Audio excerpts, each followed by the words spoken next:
पूना शहर के अहिल्याश्रम में 21 जुलाई 1946 के दिन दोपहर 3:03 बजे एक सभा का आयोजन किया गया था।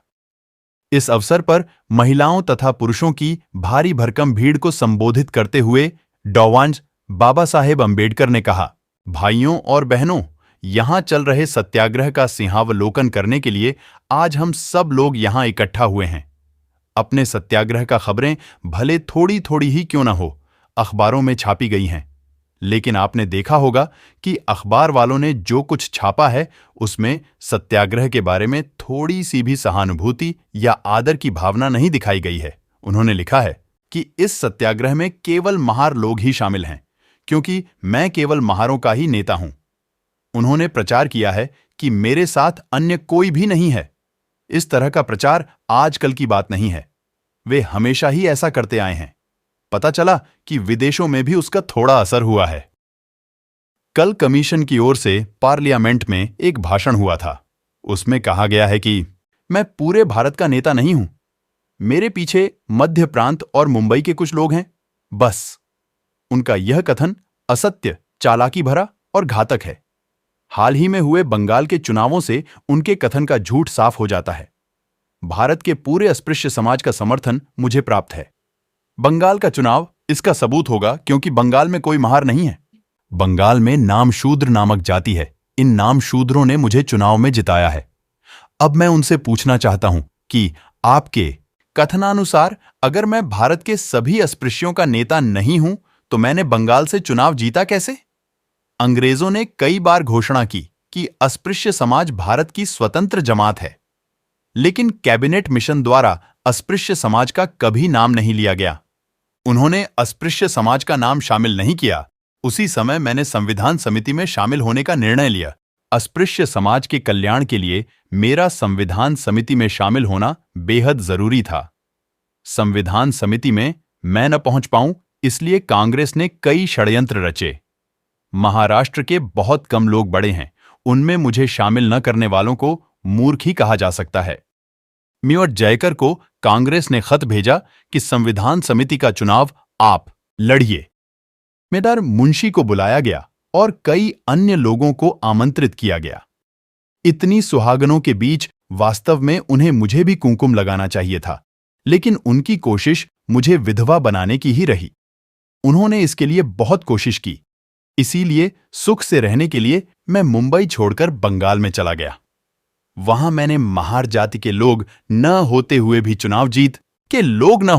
चुनाव जीता। इस बात को मेरे दुश्मन हमेशा याद रखें। इस सत्याग्रह में केवल महार लोग ही शामिल हैं, ऐसा कहा जाता है, जो कि सरासर झूठ है। पकड़े गए लोगों के नामों की फहरिस्त अभी अभी आप लोगों को पढ़कर सुनाई गई। उससे आप जान जाएंगे कि इस सत्याग्रह में महार, मांग, चमार आदि सभी जातियों के लोग शामिल हैं। मुंबई प्रांत में अन्य जाति के लोगों की तुलना में महार जाति के लोगों की संख्या ज्यादा है। स्पष्ट है कि अस्पृश्य लोगों के उद्धार के आंदोलन में महार जाति के लोग बड़ी संख्या में हिस्सा ले रहे हैं, इसलिए किसी को बुरा मानने की जरूरत नहीं है। किसी न किसी लालच के वशीभूत होकर ज्यादातर लोग कांग्रेस में शामिल हुए हैं। कोई चमड़े का व्यापार करना चाहता, इसलिए उसे चमड़ा पाना है। कोई मक्खन का व्यापार करना चाहता है, इसलिए उसे सफेद रंग का पतला कागज चाहिए और इसीलिए वह कांग्रेस में शामिल हो रहा है। कोई कॉन्ट्रेनक्टस पाना चाहता है तो कोई नौकरी पाना चाहता है। हमारे आंदोलन में कोई अपना स्वार्थ साधने के लिए शामिल नहीं हुआ। किसी को देने के लिए हमारे पास नौकरियां नहीं हैं। हम किसी को कॉन्ट्रेनक्टस नहीं दे सकते और मक्खन के लिए हम किसी को सफेद पतला कागज भी नहीं दे सकते। लोगों की हंसी और तालियों की आवाज। हम सब बिल्कुल निस्वार्थ भाव से अपने स्वतंत्रता संग्राम में हिस्सा ले रहे हैं। निस्वार्थ भाव से लोगों के शामिल होने में ही हमारे आंदोलन की सफलता नहीं। ऐसा नहीं कि हमारे सत्याग्रह की कोई समझ ना आने वाली बहुत बड़ी और गहरी वजह है। तीसरी, पास बच्चा भी इसका मतलब समझ सकता है। इतना सब कुछ आसान है, लेकिन मुंबई प्रांत के मुख्यमंत्री मी वेयर ने कहा है कि उन्हें इसका मतलब समझ नहीं आ रहा। वैसे पागलपन का ऐसा स्वांग भरने की कोई जरूरत नहीं है। बाप मरते समय अपनी संपत्ति किसे मिलनी चाहिए, इस बारे में वसीयत लिखता है। अंग्रेजों ने घोषणा की है कि वे इस देश को छोड़कर जा रहे हैं। मरने वाले बाप की तरह ही उन्होंने भी अपनी वसीयत लिखी है। अपने पीछे अपनी संपत्ति का वारिस कौन होगा, इस बारे में बाप जैसे निर्णय करता है, उसी प्रकार अंग्रेजों ने भी इस देश के वारिस का फैसला कर लिया है। उन्होंने घोषणा की है कि इस देश के असली वारिस होंगे दो, हिंदू और मुसलमान। अस्पृश्यों का उन्होंने जिक्र तक नहीं किया। हमें लगा था कि इस देश का पुश्तैनी हक जब तय किया जा रहा है तो अस्पृश्यों को भी कुछ मिलेगा। हमें लगा था कि हिंदुओं को अगर अठन्नी मिलेगी तो हमें कम से कम चवन्नी पावली तो जरूर मिलेगा। लेकिन छल कपटी और बेहद चालाक अंग्रेजों ने अस्पृश्य समाज को धोखा दिया। हिंदू और मुसलमान सत्ता के वारिस बन चुके हैं। सत्ता का हक हिंदुओं को मिला है। हमारा उनसे सीधा सवाल है कि मिली हुई सत्ता में हमारा हिस्सा कितना है? खैर का कहना है कि यह सीधा सादा और जायज सवाल उनकी समझ में नहीं आ रहा। उनका न समझना केवल एक ढोंग है।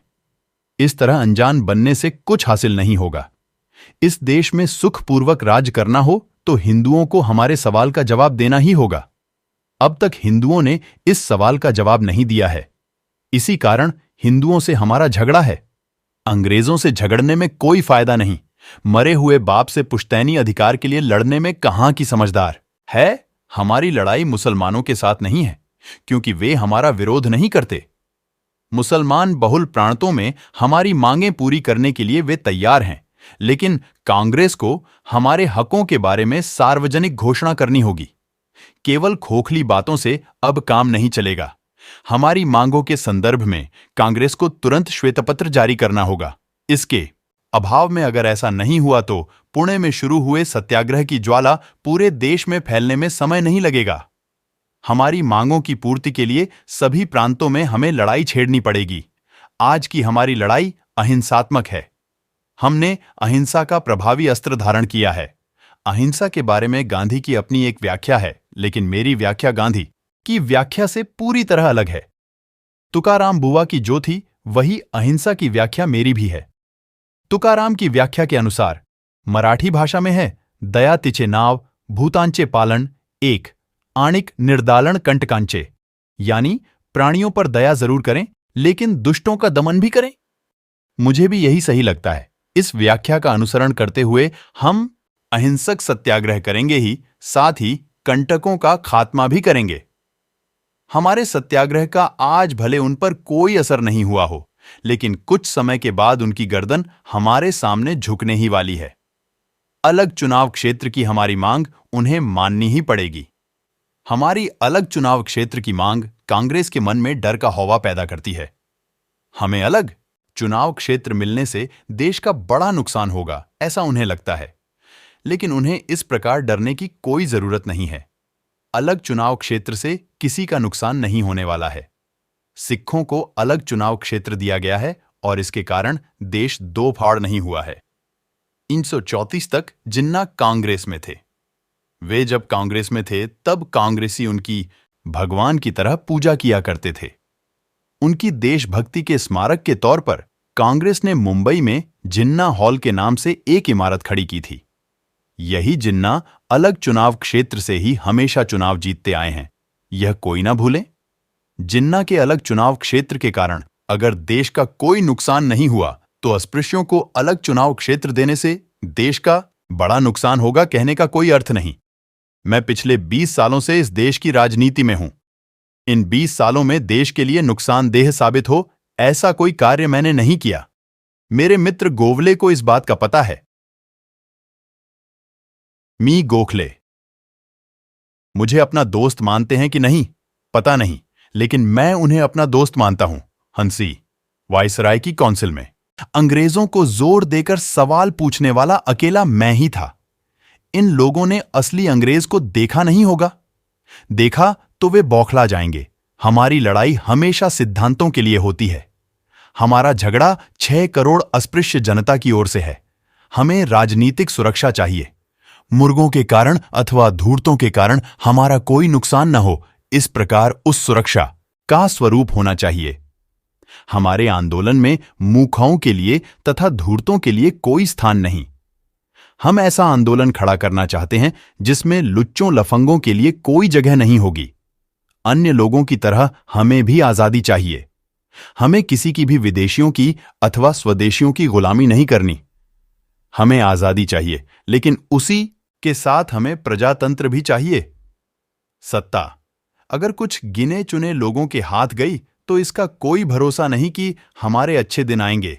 यह हमारा डर है, और यह डर साधार होने के कारण ही लगता है कि सत्ता आम आदमी के हाथ आनी चाहिए। हमारी पक्की धारणा है कि राजनीतिक सत्ता असल अन्य लोग भले कुछ भी कहें, हमें आजादी चाहिए और वो हम लेकर रहेंगे। इस देश की किसी भी जाति, जमात अथवा वर्ग द्वारा हम पर शासन न चलाया जाए। हमें ऐसे राजनीतिक हक चाहिए कि उनके सहारे हमें इस देश में सिर ऊंचा उठाकर जीने की आजादी मिले। गुलामी को हम अपने जूते की नोक पर रखेंगे। इस देश के 6 करोड़ अस्पृश्यों की लड़ाई सही मायने में आजादी की लड़ाई है। इसके बावजूद इस देश के किसी व्यक्ति का हमारे आंदोलन को समर्थन नहीं, सहयोग नहीं, सहानुभूति नहीं।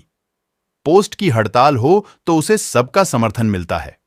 मैं यह नहीं कह रहा कि आप उन्हें समर्थन न दें। इस देश में कम्युनिस्ट्स हैं, उग्र मतवादी हैं और भी मतांतरवादी हैं, लेकिन इनमें से किसी का भी हमारी आजादी की लड़ाई के लिए समर्थन नहीं। आप सभी लोगों को एक बात ध्यान में रखनी होगी कि हमें किसी का समर्थन मिले या न मिले, हमें यह लड़ाई जीतनी है। अपने ही बलबूते हमें लड़ाई जीतनी है। हमें अपनी ताकत पर भरोसा करना है, उसी पर अपना दारोमदार रखना है। अपने मजबूत संगठन के सहारे हम सभी दिक्कतों को लांघ सकते हैं। इस सत्याग्रह की सारी जिम्मेदारी केवल हम पर है। अब लड़ाई की शुरुआत हो चुकी है। सिर फूटे या माथा, हमें आखिर तक लड़ने का निश्चय करना होगा। महिलाओं के बारे में मैं 2 शब्द कहना चाहूंगा। महिलाओं का इस सत्याग्रह में सहयोग बड़े ही गर्व की बात है। कांग्रेस के आंदोलन में महिलाओं के सहयोग के कारण उन्हें बड़ा गर्व महसूस होता था, लेकिन आज के हालात से पता चलेगा कि अस्पृश्य समाज की महिलाएं भी अन्य महिलाओं की तुलना में किसी भी तरह पीछे नहीं हैं। हमारे आंदोलन को आज महिलाओं से भी बहुत बड़े पैमाने पर समर्थन मिल रहा है। हालात अगर अनुकूल होते तो इससे अधिक महिलाएं कारागृह जातीं, रोक लगा रखीं, जिसकी वजह से हमारे सामने कई मुश्किलें हैं। इसी कारण सत्याग्रह के मोर्चे पर हम ज्यादा लोगों को ला नहीं सकते। कांग्रेस सरकार रोक को खत्म करे। अगर वे रोक खत्म करते हैं तो मेरी कांग्रेस को चुनौती है कि बड़ी आसानी से कम 1 लाख लोग कारागृह जा सकते हैं। मैंने देश को नुकसान पहुंचाने वाली कौन सी बात की है, इसका मुझे पता नहीं। राउंड टेबल से सारे कामों पर कांग्रेस वाले पैनी नजर डालें। अंग्रेजों को डपटकर बताने वाले मंत्रियों में मैं प्रमुख था, और आज अंग्रेजों को देखकर भी जिन्हें डर लगता है, वे मंत्री भी सदन में जाकर बैठे हैं। कांग्रेस की टिकट पर इस प्रांत में जिन 15 लोगों को इस बार चुना गया है, उनसे मैं पूछना चाहता हूं कि उन्होंने अपने जीवन के कितने घंटे इस समाज के लिए और इस देश के विकास के लिए लगाए हैं। अस्पृश्यों की उन्नति के लिए जिन्होंने पूरी ताकत लगाकर कोशिशें की, उन्हें जगह दिए बिना किसी अलग व्यक्तियों को ही विधायक बनाया गया है।